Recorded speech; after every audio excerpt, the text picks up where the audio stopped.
Wilson Kipsang wins the Tokyo Marathon 2:03:58 unofficially, as Sarah Chepchirchir of Kenya running the fastest marathon ever on Japanese soil. Wilson Kipsang and Sarah Chepchirchir bring pride and joy as they win the Tokyo Marathon. We have to accept that the first governor to pass away in this republic is actually our governor. Quite a number of governors are traveling to London to accompany the body home. Body of Nderitu Gachagua to arrive in Kenya on Thursday morning as Nyeri mourns him. One thing Tunza has for Kenya is we will want to know more about God.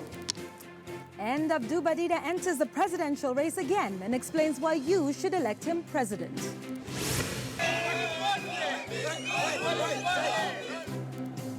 Also tonight, anger and demos in Cabernet Town as locals protest the worsening insecurity in the area.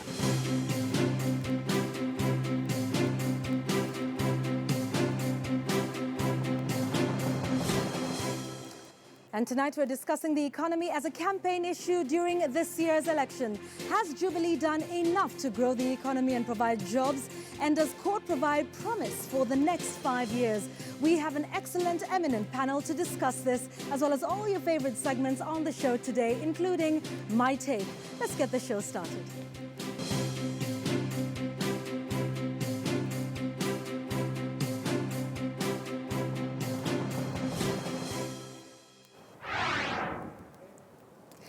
Good evening and welcome to the program. I'm Yvonne Okwara Matole. It's good to be back. And our sign language interpreter is Maresha Owiti. We want to start with some good news for the country. Wilson Kipsang cemented his legacy as one of the all-time greats in the marathon as he ran 2 hours, 3 minutes, 58 seconds to win Sunday's 2017 Tokyo Marathon, smashing the Japanese all-comers record and recording his fourth sub 2 hours, 4 minutes, clocking in the marathon in the process. Kipsang, 34, who predicted before the race that he would break Dennis Kimeto's world record of 2 hours, 2 minutes, 57 seconds, was on world record pace through halfway, but faded over the final 10 kilometers. He missed the 2 hours, 3 minutes, 50 seconds world record target he had set himself before the start. But that took nothing away from his emphatic performance that ended with the first ever 2 hours, 4 minutes marathon on Japanese soil when he stopped the clock at 2 hours, 3 minutes, 58 seconds. Now, in only her third career marathon, having run 2 hours, 30 minutes, 8 seconds in Hamburg in 2015 and 2 hours, 24 minutes in Lisbon last year, Sarah Chepchirchir crowned her marathon major circuit debut with a polished performance that belied her inexperience at the grand stage. 2017 Tokyo Marathon, 2:19:47 it is. We come back to the country now, and the body of the late Nyeri Governor Nderitu Gachagua will arrive in Kenya on Thursday morning at about 5 o'clock.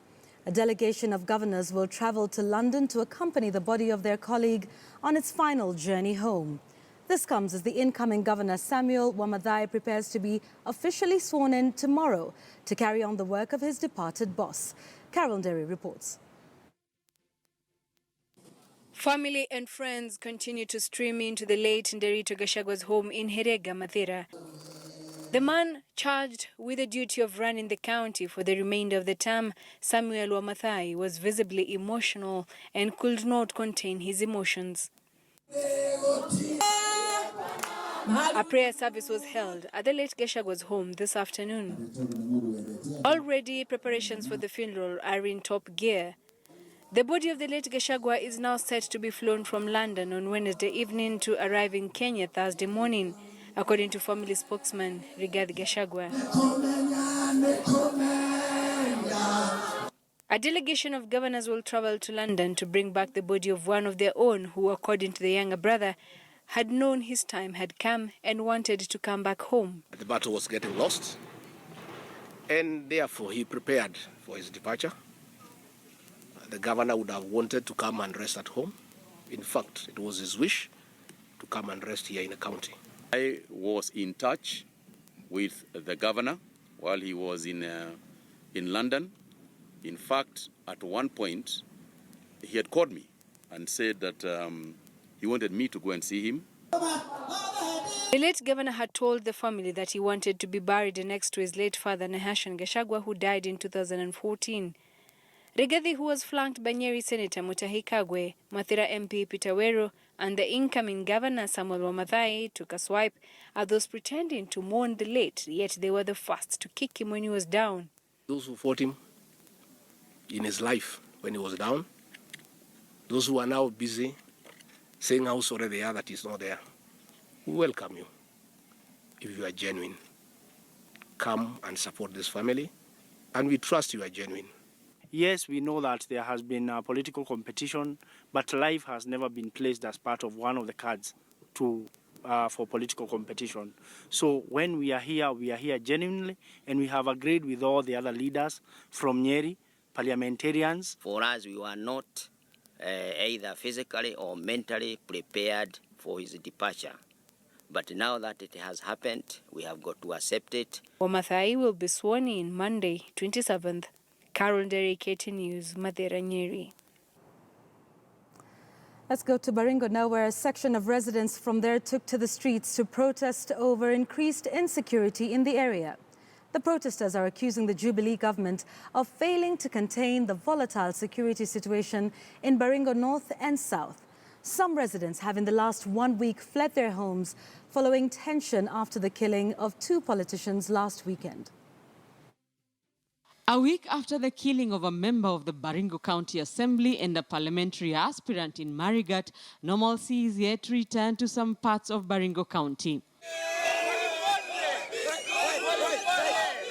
Residents held a demonstration in Kabarnet town expressing their displeasure with the manner the government is handling matters to do with security. But the government says it has managed to contain the situation. There have been no incidents in the Baringo area in the last 2 days. Security has been beefed up significantly. The residents want the government to do much more and ensure leaders perpetrating the violence are held accountable. Tunataka kusikia sauti ya rais wetu. Kwa nini huru wakisikia yuko maneno Baringo anatuma Ruto? Kwa nini yeye mwenyewe anakuja? Honorable Kamama is the chair of the Parliamentary Committee on Security. Is it? Kamama must go. Kamama must go. Last week, the Rift Valley Regional Coordinator Wanyama Musiambo asked the government to classify Baringo North and South constituencies as insecure. Rita Tinina, KTN News. Some 19.7 million Kenyans are registered to vote in the 2017 general election, and the key political protagonists are already traversing the country in the hunt for votes. But what strategies will the political players employ to shore up the turnouts in their strongholds? Moremi Mwangi breaks down the numbers for us. With less than 6 months back to the ballot, the battle for crowds is yet again at a fever pitch as the jostle for numbers intensifies between the ruling Jubilee regime and the opposition under the National Super Alliance NASA. We are going for the whole country, and even some of the areas that are perceived not to be pro-NASA, we are going to turn them, and that is the essence of any campaign exercise. We are launching our serious campaign strategy. By the 20th of March, we have put all the infrastructure in place. Equipment, vehicles, choppers. 19.7 million Kenyans are now registered to vote in the 2017 polls. Of these, 3.7 million were listed during the recently concluded mass voter registration. A total of 1.48 million having been listed from counties that President Uhuru Kenyatta won by a majority in the 2013 polls, predominantly in central Kenya and the Rift Valley, while some 1.43 million new voters were listed in the counties which predominantly voted for the opposition in 2013, signaling what could be arguably the country's toughest presidential race. If you look at our numbers in Nakuru, Meru, Uasin Gishu, Numbers don't lie. Even where you are saying is the swing votes, those are Jubilee strongholds. But the reality on the ground could depict the opposite. And as an accountant, I usually go by what we call the prudence concept. So if Jubilee does not want to be prudent, it is to our advantage. But while the 2013 elections registered a voter turnout of 86%, some analysts fear that this figure might drop in 2017, citing the dismal turnout of only 62% in the recently concluded mass voter registration. Observers argue that the political class might need to go back to the drawing board or risk extremely low numbers in their strongholds. Apathy is real. I think it is important that that is a message Kenyans are sending us. If a Kenyan who is aware that he's supposed to register to vote and has a BVR kit 5 meters away from himself and decides not to vote, that itself is a vote. It's a protest of the political system, as it were. Assuming the 2013 turnout of 86% remains, some 16.9 million Kenyans could vote in 2017. But should the perceived voter apathy trend persist with the 62% turnout witnessed in the just concluded voter listing drive, then only 13.3 million voters might turn out for the polls, a cause for alarm among the top political players. But while the ruling regime maintains that their 2017 vote is still locked, the opposition is on an all-out raid on Jubilee strongholds for additional vote, an offensive which began in Bomet 3 weeks ago and Eldoret on Saturday as the NASA Brigade proceeds to President Uhuru Kenyatta's Mount Kenya home turf this week. Muremi Mwangi, KTN News, Nairobi. All right, still in the campaign trail, presidential candidate in the 2013 general election, Abdu Badida, has been endorsed by the Alliance for Real Change and Roots Party of Kenya to take a second stab at the presidency in the August elections. The Tunza coalition, which brings on board 2 parties through its National Executive Council, said they have high hopes that Dida, a former teacher, is able to tackle the challenges facing the country. As Tunza and as a leader, corruption is immoral. Corruption is immoral. Corruption is an aspect of disrespect for God. In Ukambani, utapata mama amebeba mtoto na mtungi. Yeah? It is close to Nairobi. Alfred Mutua kidogo alijaribu Machakos. So when you are defeated by a constituency and the constituency has a problem still, kubadilisha uniform haiwezi saidia.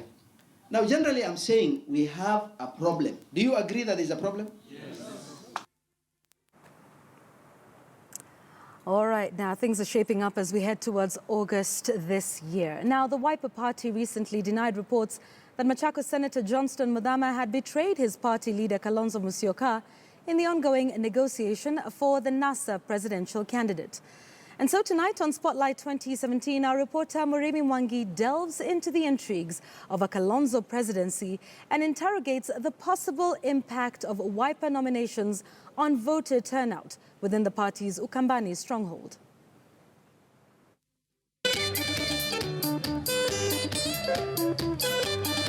The dance to the August 8th general election has been a vigorous one for presidential hopeful Stephen Kalonzo Musyoka.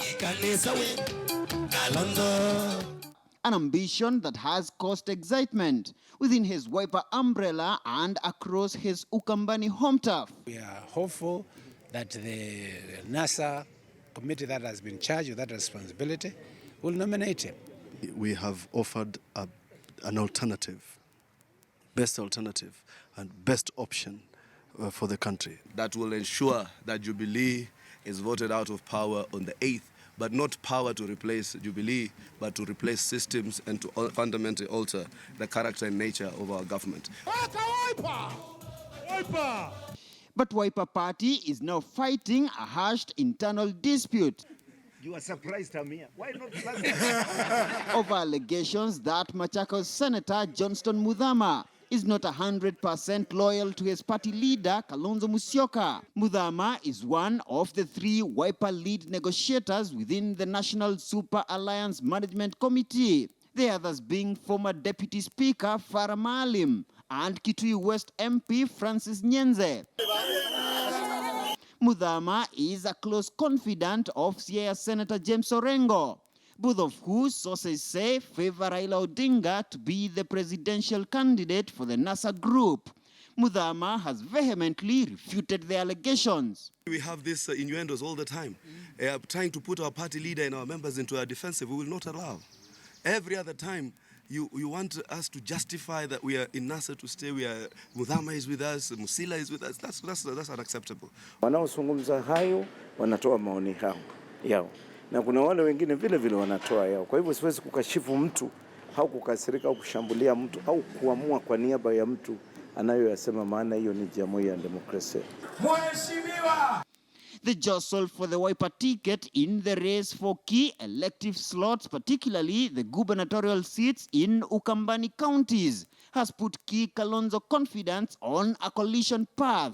In his Kitui home turf, Kalonzo's close allies, Senator David Musila and Governor Julius Malombe, are jostling for the Wiper gubernatorial ticket. Mtu anataka kupatiwa direct nomination kwa kiti ya ugavana kwa Wiper, kiti ambayo inakaliwa na governor wa Wiper, governor ambaye amefanyia watu wa Kitui kazi. Wiper does not believe in direct nominations, and I am the defender of that principle, and therefore I would defend the gubernatorial seat for Kitui County on nominations with Malombe.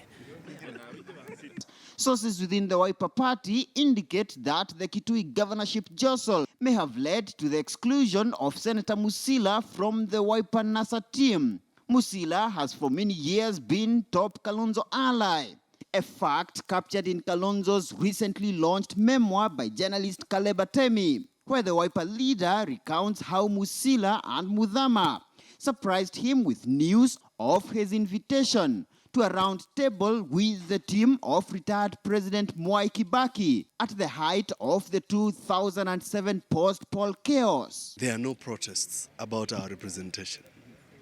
The members who sit in that team who are here made a presentation. The fact of the matter is that we appreciate the diversity of our team.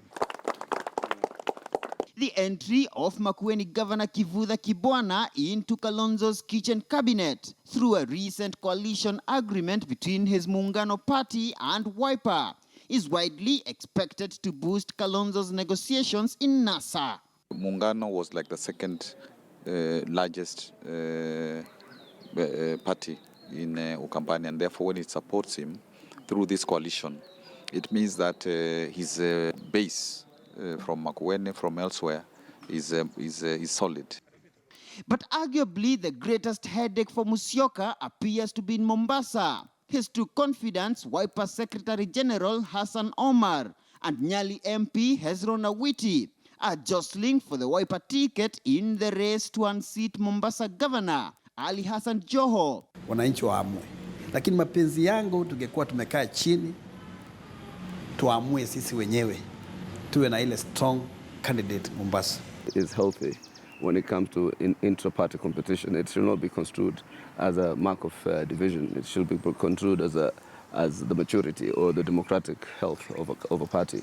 While the NASA presidential ticket is a priority for Kalonzo Musyoka, his handlers will be keenly watching the Wiper nominations, as the credibility of the exercise could affect the ultimate turnout in Kalonzo's strongholds during the August 8th general election. Murimi Mwangi, KTN News in Nairobi. Tension has gripped the Mount Elgon region following the killing of 4 people in the past 1 week under mysterious circumstances. The residents are now worried that the bizarre incidents could be the works of the once dreaded Sabaot Land Defense Force militia that they claim may be re-emerging. But as our reporter Robert Wanyonyi tells us, local politicians have termed the killings as normal incidents of insecurity.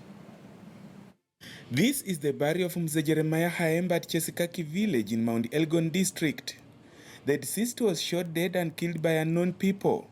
The death occasioned retaliatory attacks from local residents who attacked and killed the 3 murder suspects as well. If there is anything that the national government can do for the people of Bungoma County, is to ensure that the security in the entire county. Wewe kama mwanasiasa ama wanasiasa mnapatia vijana pombe, mnawaelewesha. Sio kwenda kupigia nyinyi makofi kwa mazishi, lakini kupigia kelele mimi nisiongee. The killings have sparked fresh fears among Mount Elgon residents. Some locals blaming the recent rise in insecurity in the area to remnants of the defunct Sabaot Land Defense Force SLDF. Kama ni Jubilee ashikwe na adhibitiwe kikamilifu. Kama ni ODM, kama ni nani ashikwe adhibiwe kikamilifu. Waachane hii mambo ya serikali kulala inaangalia chini. But speaking in separate interviews, local political leaders have dismissed the residents' claims of the reemergence of the SLDF, a dreaded militia group that operated in the area between 2006 and 2008 before being vanquished by the Kenya Defense Forces. Mtu kujigamba ya kwamba yeye ndiye anajua sana mipango ya kupanga wale wahalifu, ni lazima haojiwe. Tujue kama yeye ndio ana degree ya hiyo maneno amepokea kutoka chuo gani. The operation dubbed Okoa Maisha by the KDF finally led to the killing of the militia group leader Wycliffe Matakwei. Hela sisi tumeuliza serikali, mnajua hao vijana wala walikuwa wanagawa public utility, na hao vijana ndio wamekuja sasa kwa shamba system. Hatua gani kama serikali mmechukua dhiki hao vijana? With the current tension and insecurity rearing its head again, politicians are terming these as normal criminal acts that have to be dealt with by the security personnel. The latest happenings have placed major political heavyweights in the area at loggerheads, with each accusing the other of causing the current tension. But Bungoma gubernatorial candidate Wycliffe Wangamati has stepped in to offer a word of advice for the warring camps. We want to urge all the communities that stay in Mount Elgon sub-county, be it the Sabaots, the Tesos, the Bukusus, that peace is important. Let's make the 2017 elections different from any other elections that we have had before, and there's no need to fight if we have differences in political opinions. As the country prepares for another general election later this year, Mount Elgon promises to be another hotspot, with some leaders being accused of making inflammatory statements and the police urging to act on them. Robert Wanyonyi, KTN News in Mount Elgon district. Garissa County has been at the crisis drought phase, one step away from the emergency drought phase. But does it have to be? Perennial dry spells have been part of Garissa, but not to the current extent. Are there any sustainable solutions? We take you back to Ijara, Garissa County, a dominantly pastoral community whose lifestyle is at a crossroads. The rains have failed for close to a year. The heat builds up. Inakuanga hapa, sisi tunasemanga kwa Somali, der na gu. Kama der na gu yote haijapatikana hapa, mimi mwenyewe naongea mbuzi yangu ilikuwa 250. Sasa hii imebaki 50 peke yake. At least in 2011, some of the water pans would have some few drops of water. This water pan may be one of the last remaining water sources in this area. The demand for water is high between the livestock and the wildlife. If the rains that feed this water pan do not come and this drought continues, then a disaster is just in waiting. It is because of the climate change that is there. And again, in top of that, there is also the settlement patterns of these communities. If the rains fail to come between now and April, there will be total chaos.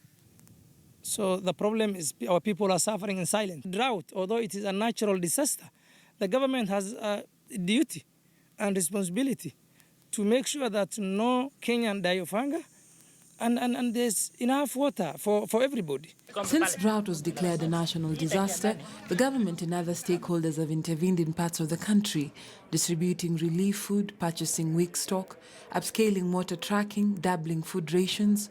Boreholes in Ijara are the last refuge when surface water dries, but the water that springs is too salty. Even livestock won't drink it. It parches human skin. Vile tumeingia ukame, hakuna serikali ambaye sisi umetusaidia kitu chochote. And we expect this drought to be recurring. We've been told by experts that with climate change becoming a reality, this will be the terrible new normal. Government, even as we are upscaling water tracking to take water to the people, we are digging more boreholes. As the surface water dries, we want to harvest groundwater and supply it to people. But is there another way?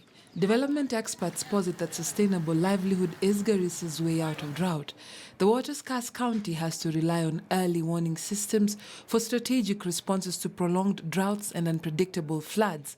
The land has agriculture potential. It has been documented in Fafi and Dertu, an expensive venture to begin with.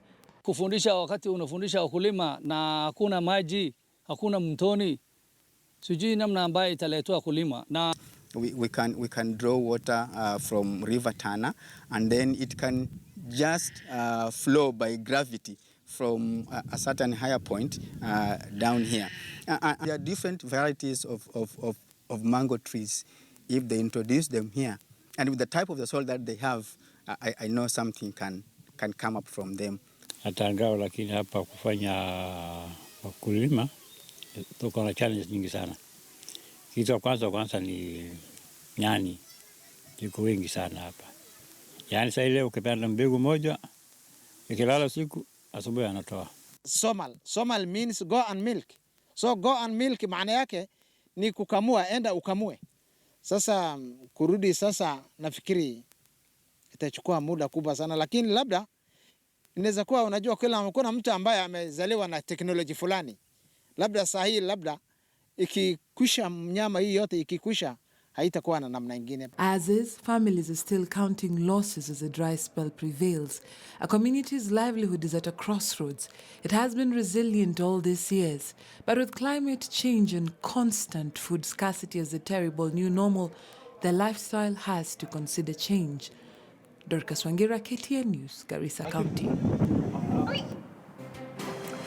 All right, you're watching Checkpoint. We want to take a quick commercial break, but please do stay with us because we have our discussion coming up on the other side of this break. And today we're focusing on the economy, particularly as an election campaign issue. We're asking a question right here on social media. We're asking who between NASA and Jubilee offers the best solution to Kenya's economic growth. Keep your thoughts coming in. Please use the hashtag Checkpoint. I'll be tracking your feedback using that at KTN News, at Yvonne Okwara. If you prefer SMS, the number is 22155. My guests are all set. We have Simeha JME, we have Ndiritu Murithi, we also have Anzetse Were. All of them very well versed with Kenya's economy, and we'll be discussing that in just a short while. So please do chime into our conversation. We'll see you after the break.